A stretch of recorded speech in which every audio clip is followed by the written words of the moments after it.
কাৰ্ডটো কিয় বনাইছিলা? ডুপ্লিকেট কাৰ্ড কিয় বনাইছিলা? ডুপ্লিকেট এনেই বানি চাইছিলোঁ, চাইছিলোঁ। কিহৰ কাৰণে বনাইছিলা? এনেই বিশেষ কাৰণ একো নাই, এনেই বানাইছিলোঁ, এনেই বানাইছিলোঁ। ডুপ্লিকেট কাৰ্ড এখন CBI বনাইছ?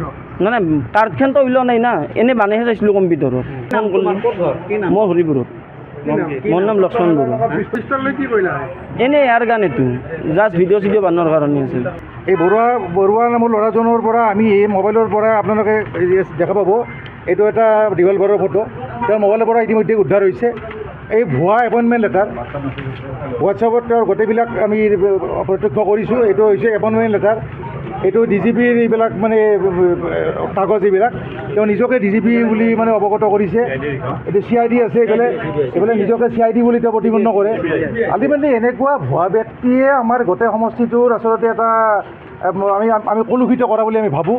লক্ষণ বৰুৱা আমি গম পোৱা মতে তেওঁৰ বিভিন্ন নাৰিঙেলেংগাৰী আচলতে তেওঁ বিবাহিত পুৰুষ। আমি জনাত বিবাহিত পুৰুষ হোৱাৰ পিছতো তেওঁ দুজনী তিনিজনী মানে বেলেগ বেলেগ ছোৱালীৰ লগত সম্বন্ধ ৰাখি আছে।